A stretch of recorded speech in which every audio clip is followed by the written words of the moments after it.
দর্শক, বৈষম্য বিরোধী আন্দোলনের অন্যতম নেতা সমন্বয়ক হাসিবের কথা আপনাদের নিশ্চয়ই মনে আছে। ওই যে টেলিভিশন সাক্ষাৎকারে একটি টেলিভিশনের সঙ্গে টক শোতে বলেছিলেন যে আমরা যদি পুলিশ না মারতাম, আমরা যদি থানা জ্বালিয়ে না দিতাম, আমরা যদি মেট্রো রেলে আগুন না দিতাম, তাহলে এই বিপ্লব সফল হতো না। সফল হওয়ার জন্যই এই কাজগুলো আমরা করেছি। অর্থাৎ পুলিশ হত্যাকাণ্ডের যে ব্যাপারগুলো, সেই ব্যাপারগুলোর এক ধরনের স্বীকারোক্তি তার মুখে ছিল। কিন্তু সেই স্বীকারোক্তি থাকা সত্ত্বেও আমরা দেখেছি আন্তর্জাতিক অপরাধ ট্রাইব্যুনালে মেট্রো রেলে আগুন, বিটিভিতে আগুন, এখানে আগুন, ওখানে আগুন, এই আগুনগুলো শেখ হাসিনা দিয়েছেন এরকমটা আন্তর্জাতিক আদালতে প্রতিষ্ঠিত করার চেষ্টা করেছিলেন তৎকালীন meticulous chief prosecutor Tajul Islam. এই হাসিবকে নিয়ে এবার নতুন খবর সামনে এসেছে। সেই খবরটা হচ্ছে রাজধানীর হাতিরপুল এলাকায় বৈষম্যবিরোধী আন্দোলনের অফিস করেছিলেন তিনি। একটা বড় একটা স্পেস, সেই বড় স্পেসে অফিসের ভাড়া মাসে 1 লাখ টাকা। বৈষম্যবিরোধী আন্দোলনের অফিস, চিন্তা করে দেখেন যে বৈষম্যবিরোধী আন্দোলনের অফিস, যারা সবাই ছাত্র, যাদের কোনো ইনকাম সোর্স নেই, তারা মাসে 1 লাখ টাকা ভাড়ার অফিস নিয়েছে।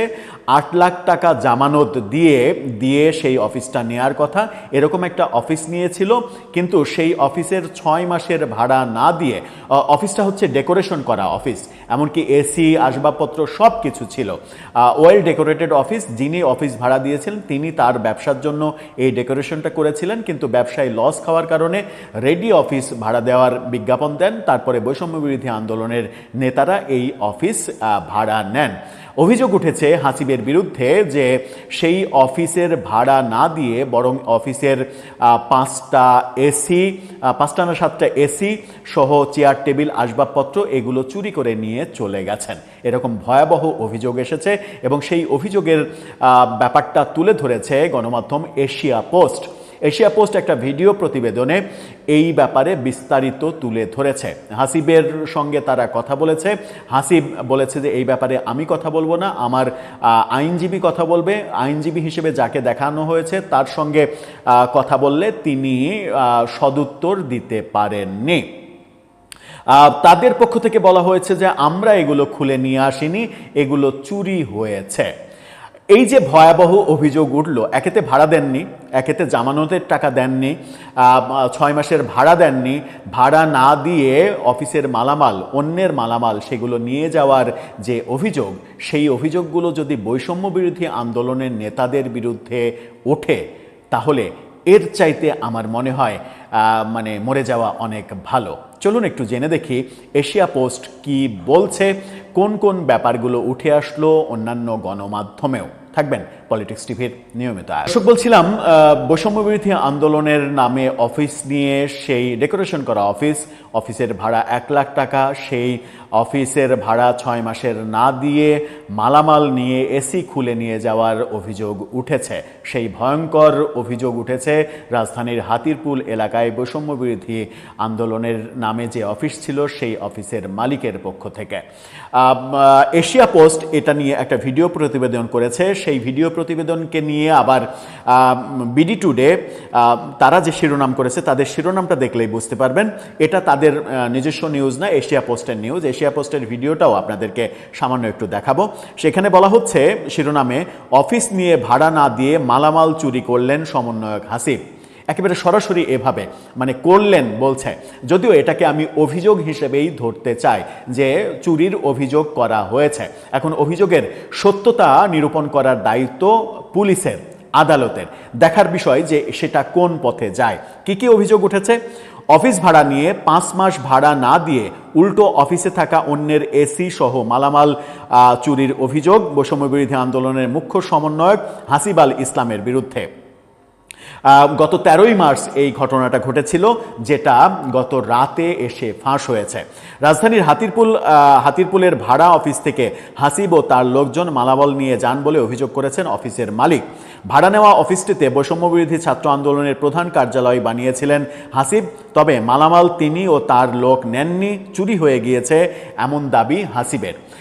এশিয়া পোস্ট যে ভিডিওটা করেছে সেই ভিডিওর অংশবিশেষ একটু আপনারা দেখে আসুন, তাহলে বুঝতে পারবেন যে অফিসের কি অবস্থা। অফিস নিয়ে 5 মাস ভাড়া না দিয়ে উল্টো ওই অফিসে থাকা অন্যের এসি সহ মালামাল চুরি করে নিয়ে গেছেন বৈষম্য বিরোধী ছাত্র আন্দোলনের মুখ্য সমন্বয়ক হাসিব আল ইসলাম।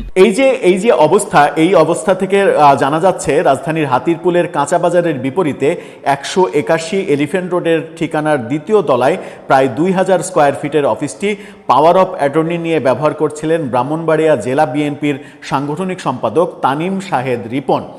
তিনি আবার বিএনপির লোক, কিন্তু তার প্রতিষ্ঠান ভালো না চলায় রেডি অফিস হিসেবে ডেকোরেশন, ফার্নিচার ও অন্যান্য মালামাল সহ ভাড়া দেওয়ার নোটিশ টাঙিয়ে দেন। গত বছরের নভেম্বর মাসে অফিসটি ভাড়া নিতে যান হাসিব ও তার সহযোগী মুতাসিম বিল্লাহ মাহফুজ। এরপরে বলা হচ্ছে তখন রিপনের পক্ষে অফিসটি দেখাশোনা করতেন ফরহান হোসেন নামের এক ব্যক্তি। ফরহান হোসেন এশিয়া পোস্টকে বলেছেন, নভেম্বর মাসে হাসিব ও মাহফুজ এসে অফিস দেখে পছন্দ করেন। 8 লাখ টাকা অগ্রিম ও মাসে 1 লাখ টাকা ভাড়া ঠিক হয়, কিন্তু তারা অফিসে ওঠার সময় 3 লাখ টাকা অগ্রিম দেন। 3 লাখ টাকাও কিন্তু অনেক টাকা। এই 3 লাখ টাকার উৎস কোথায়? তারা এত টাকা কোথায় থেকে পাচ্ছে? প্রতি মাসে 1 লাখ টাকা তারা ভাড়া কিভাবে দেবে? সেটা তো একটা বড় প্রশ্ন, কারণ এটা তো ছাত্রদের সংগঠন, ছাত্রদের তো ইনকাম সোর্স নেই, তাহলে টাকা কারা দিচ্ছে? নিশ্চয়ই প্রফেসর ইউনূসের মেটিকুলাস কোনো ডিজাইন ছিল।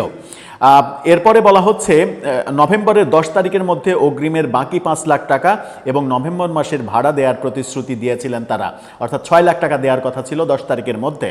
সে কারণে আমরা লিখিত চুক্তি করিনি, পুরো টাকা দেওয়ার পরে চুক্তি করব জানিয়েছিলাম। তবে ওই সময় টাকা লেনদেন এবং প্রতিশ্রুতিমূলক একটি ভিডিও রেকর্ড করে রাখা হয়েছিল, অর্থাৎ ওই যে লেনদেন এবং কথাবার্তা এগুলো ভিডিও করে রাখা হয়েছে সেটা তিনি দাবি করেছেন, অর্থাৎ প্রমাণ আছে।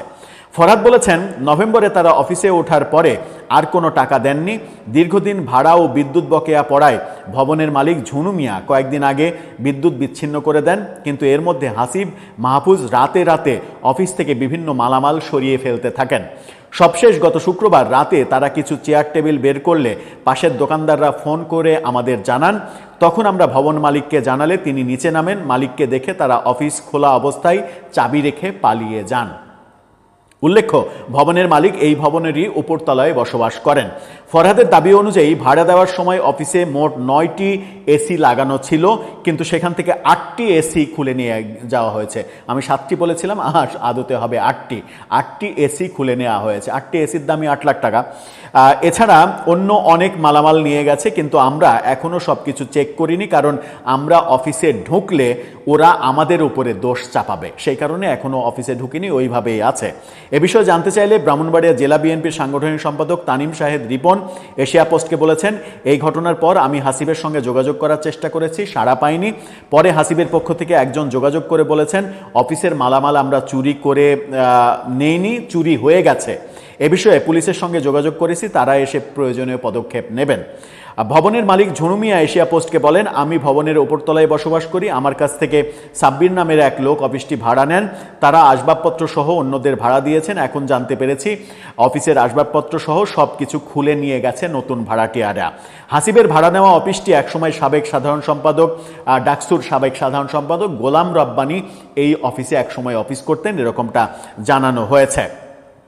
এই হাসিবের সঙ্গে যোগাযোগ করা হলে এশিয়া পোস্টকে তিনি বলেন, 2 মাসের ভাড়া বাকি ছিল, সেটি দিয়ে বিষয়টি আজকে সমাধান করা হয়েছে। তবে মালামাল নিয়ে যাওয়ার বিষয়টি জানতে চাইলে তিনি এড়িয়ে যান, তার আইনি প্রতিনিধির সঙ্গে কথা বলতে বলেন। পরে জানা যায় হাসিবের আইনি প্রতিনিধিই হচ্ছেন মুনতাসিম বিল্লাহ মাহফুজ, যিনি তার পার্টনার। হাসিবের দেওয়া মুনতাসিম বিল্লাহ মাহফুজের মোবাইল নম্বরে একাধিক কল করে তাকে পাওয়া যায়নি, তিনি কল ধরেন না। পরে এশিয়া পোস্টের পরিচয় দিয়ে তার হোয়াটসঅ্যাপে মেসেজ দিলে মেসেজ ডেলিভারি হলেও তিনি কোনো সাড়া দেননি। অর্থাৎ মালিকের পক্ষ থেকে দাবি করা হচ্ছে যে ওই 3 লাখ টাকা অগ্রিম দিয়েছিল, তারপরে 5 মাসের ভাড়া এবং যে অ্যাডভান্সের আরও 5 লাখ টাকা অর্থাৎ 10 লাখ টাকা দেননি। 8টি এসি খুলে নিয়ে গেছেন, চেয়ার টেবিল আসবাবপত্র নিয়ে গেছেন। হাসিব অস্বীকার করে বলেছেন যে 2 মাসের ভাড়া বাকি ছিল, সেটা দিয়ে সমাধান করা হয়েছে। অফিসের মালামাল তারা চুরি করেননি, চুরি হয়ে গেছে। তারা দায়িত্বে থাকাকালীন চুরি হয়ে গেছে, এটা কেন তারা পুলিশকে জানালেন না, কেন এটার সুরাহা করলেন না?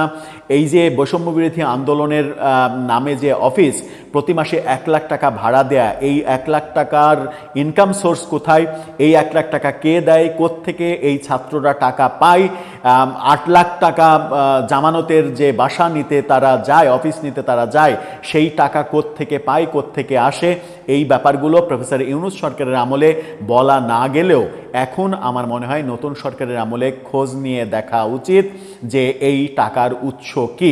একদিন আগে গতকালকেই আমরা দেখেছি বাংলাদেশ প্রতিদিনের নির্বাহী সম্পাদক তার প্রতিবেদনে লিখেছেন 18 মাসের প্রফেসর ইউনূসের আমলের নানা কথা। সেখানে তিনি বলেছেন বৈষম্যবিরোধী আন্দোলনের পরিচয়ে বিভিন্ন গোষ্ঠী এখানে এসে মব করেছে, সাংবাদিককে ছাঁটাই করতে হবে লিস্ট দিয়েছে, সাংবাদিককে চাকরি দিতে হবে লিস্ট দিয়েছে, বেতন সহ লিখে দিয়েছে, এই কর্মকাণ্ডগুলো করেছে। এই কর্মকাণ্ড বৈষম্যবিরোধী আন্দোলনের নামে সারা দেশে হয়েছে। এখন দেখার বিষয় এই কর্মকাণ্ডের সঙ্গে এরা কেউ জড়িত ছিলেন কিনা এবং এদের টাকার সোর্স কি, ইনকাম সোর্স কি, কোন পথে তারা টাকা উপার্জন করেন, কে তাদেরকে টাকা দেয়, তাদের কেন এত বড় অফিস থাকতে হবে, এই প্রশ্নগুলোর উত্তর অবশ্যই দরকার। স্বচ্ছতার প্রয়োজনে দরকার, তাদেরকে দোষারোপ করার জন্য দরকার নয়। স্বচ্ছতার দেশ, স্বচ্ছ বাংলাদেশ তৈরি করব এই প্রত্যাশাতেই তো আমরা জুলাই আন্দোলন করেছিলাম, ফ্যাসিস্টকে সরিয়েছিলাম। তো ফ্যাসিস্টকে, দুর্নীতিবাজকে সরানোর পরে যদি আমরা আমাদের উপার্জনের হিসাব মানুষকে দিতে না পারি, মানে কি বলবো যে অসামঞ্জস্যপূর্ণ ব্যাপারগুলো যদি আমাদের সামনে এসে পড়ে, তাহলে তো সেটাকে মেটিকুলাস ডিজাইন বলতেই হয়। দর্শক, আপনার কাছে কি মনে হয় এই যে চুরির অভিযোগ, 8টা এসি, মালপত্র ভাড়া না দেওয়া, লক্ষ লক্ষ টাকা মেরে দেওয়া, এই ব্যাপারগুলোকে আপনি কিভাবে দেখছেন? এগুলো কি তাদেরকে বিপদে ফেলার জন্য, তাদের সুনাম নষ্ট করার জন্য মানে হুদাহুদিই তাদের বিরুদ্ধে অভিযোগ করা হচ্ছে, নাকি এর পেছনে সত্যতা রয়েছে? আপনার মতামত জানিয়ে লিখতে পারেন আমাদের কমেন্ট বক্সে।